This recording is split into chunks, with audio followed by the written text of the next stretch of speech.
Is it America's obsession with conspiracy theories that crossed the seas to cause Brexit?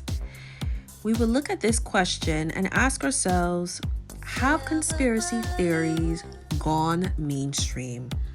Let's get into it. But before we go any further, I did a quick Google search and I came up with the definition of conspiracy theory. Here we go. A theory that explains an event or set of circumstances as a result of a secret plot by usually powerful conspirators. If you ask the average person when they think back as a child, when the word conspiracy theory came up, what they thought about, they would probably say people who believed in aliens, people who lived out in the deserts, and they would like give up their entire life to do quote unquote research about aliens. That's the first thing that comes to mind. And so, what we're seeing today is more and more people are believing the person who did quote unquote their own investigations. On what basis, who knows, and come up with all these like I won't say crazy, but they come up with all of these facts, quote unquote, that have no basis in reality. But before we move forward, talking about how the US conspiracy theory president, how he was possibly the catalyst to get the ball rolling for Brexit, let's look at UK's referendum history. So apparently there was a referendum in the UK in the 70s on the same basis of should the UK stay in the EU, but it wasn't called the EU at that time. It was called the Common Market or the European Economic Community. And it passed in flying colors. There was still some no's, but as you see on the screen, there was far more yeses than no's. So that's a fact I did not know. Even today, I am still in a state of shock that this guy was actually the president of the United States. And it makes me think perhaps it was a level of arrogance that the Democratic Party had that they shouldn't have had. But anyway, let's get into this guy. He based his whole campaign on this wall concept of the amount of people coming into the United States. But yet, was it true? No one knew. And so we're going to take a look at the numbers. Was he spreading conspiracy theories? And we shall see here. I like to let the data speak for me. I don't need to have feelings behind it. Just look at it, read it, and understand it. A person can say something, but I have all the weights, all the things that I need to do my own research. And so if you look at this graph, to the far right, it is clear that immigration had increased drastically, gradually over the years. But it's a little different than we think. Below the graph, they wrote, immigration law changed in 1965. Qualitative and quantitative restrictions were maintained, but national origin preferences that favor the entry of Europeans were dropped. U.S. immigration policy began to favor the entry of foreigners who had U.S. relatives and foreigners requested by U.S. employers. During the 1970s, the origins of most immigrants changed from Europe to Latin America and Asia between 2000 and 2009. Over 3/4 of the 10 million immigrants admitted were from Latin America and Asia.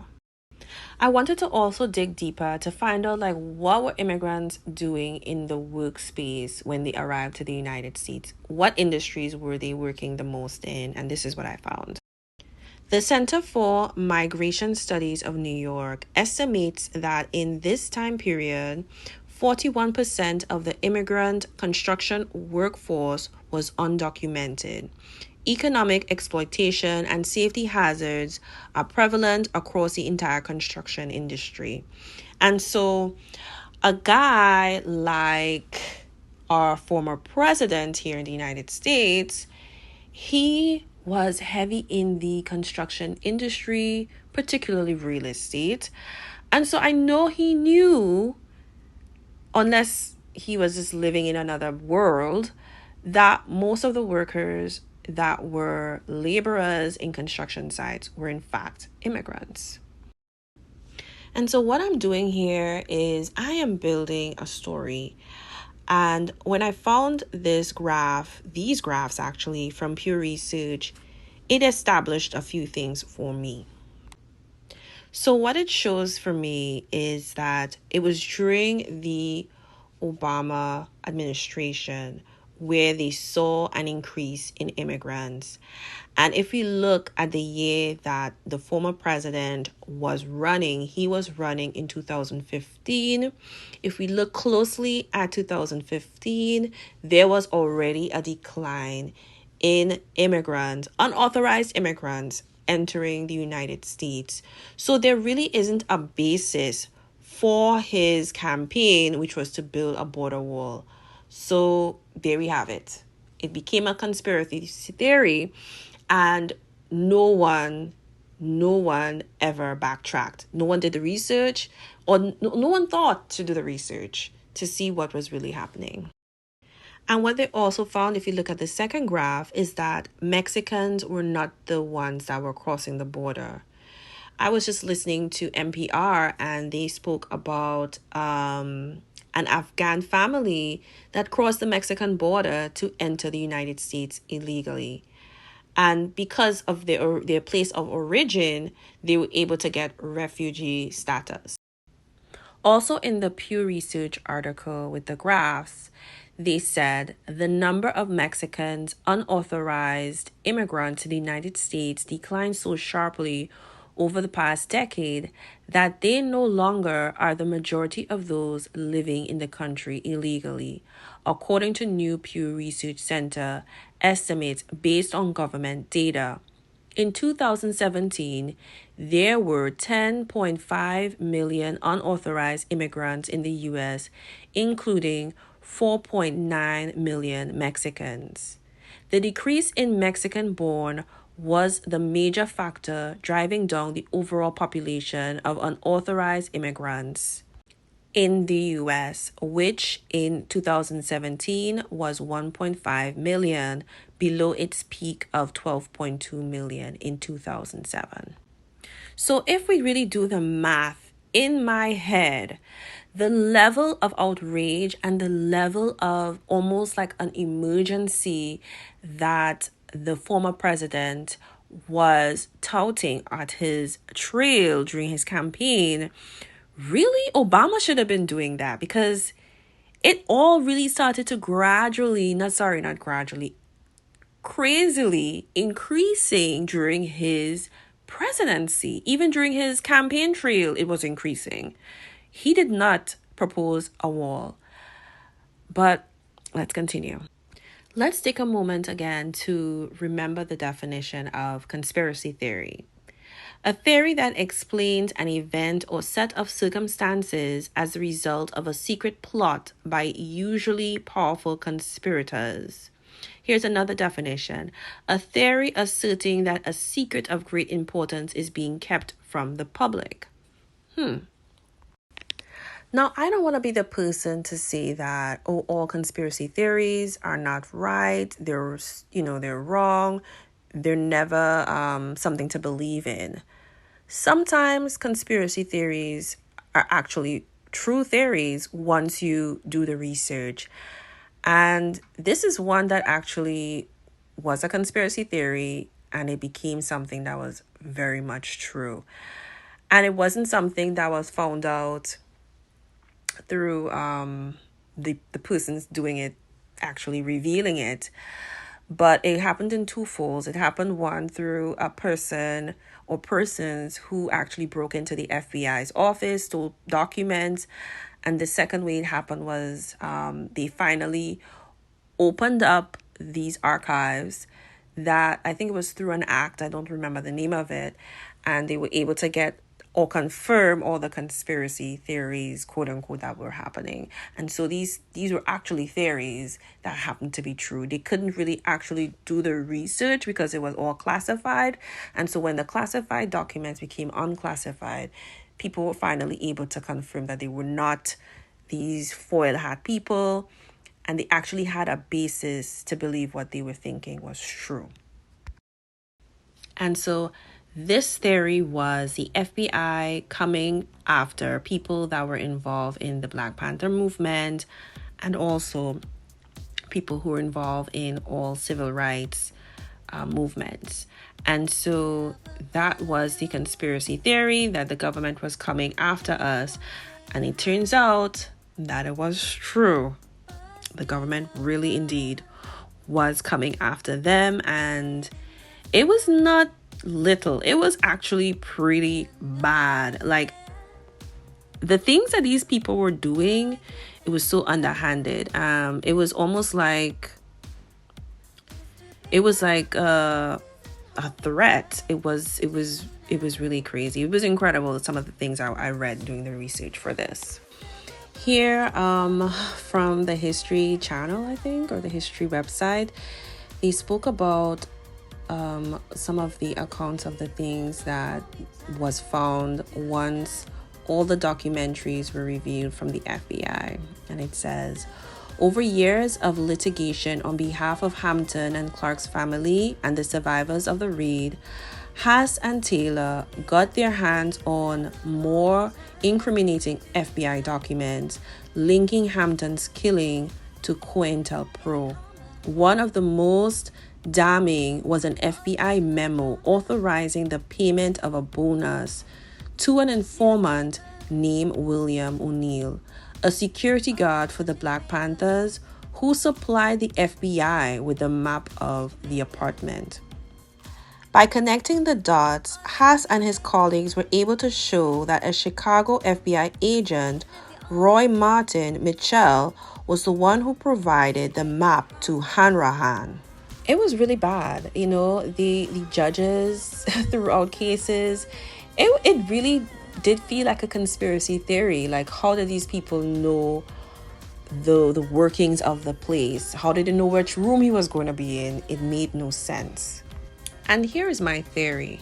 I believe that the former president, he was very believable. He was so sure on what he was saying was accurate, and he made people believe.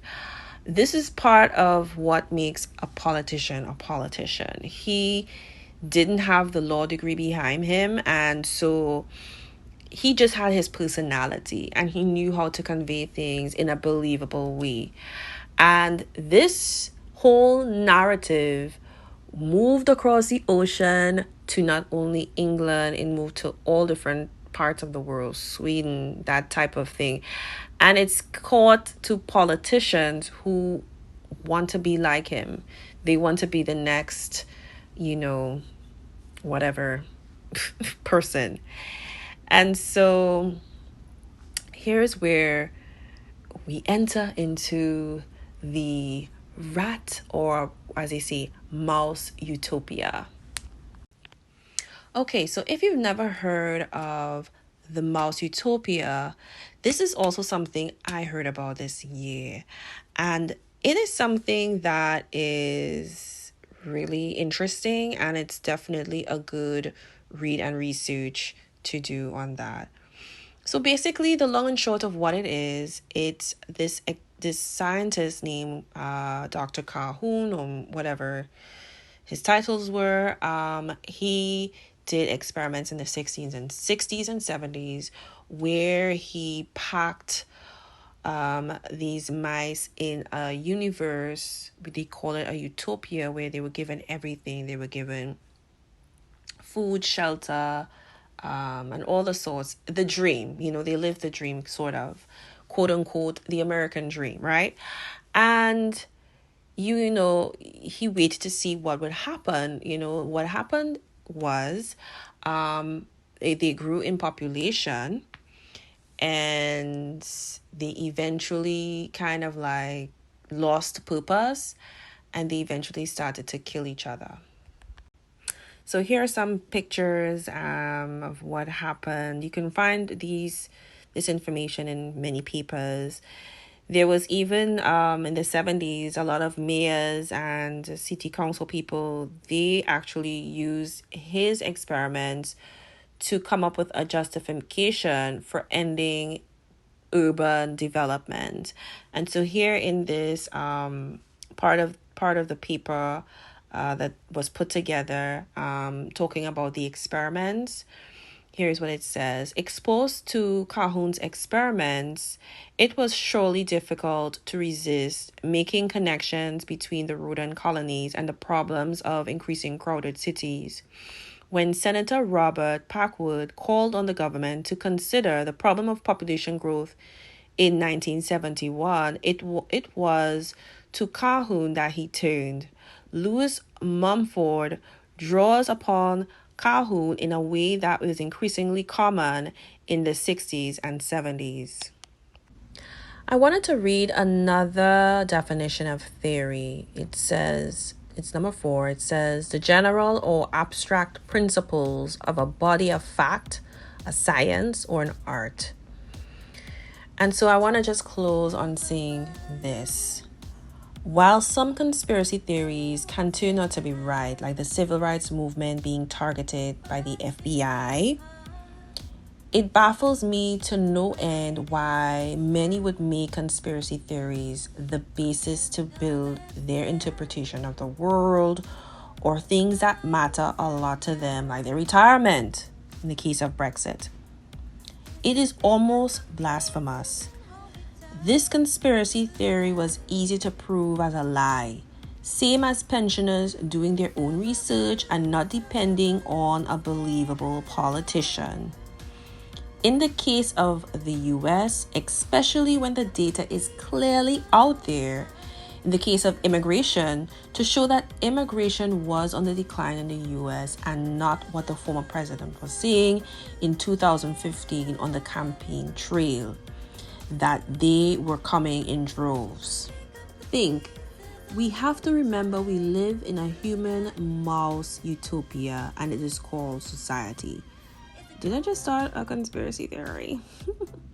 Some might say so, but no. Because what I say is backed up by facts. More on that in another video. Someone would say maybe it is not a bad thing, but like the mouse utopia where someone is pulling the strings, and if you think we are living in a version of this, why do you not see that strings are being pulled everywhere to see us humans react to certain outcomes like Brexit? So really, I have a theory, another conspiracy theory, and maybe it is time we think before we make all our decisions. I'll see you in the next video. Have a good one. Bye-bye.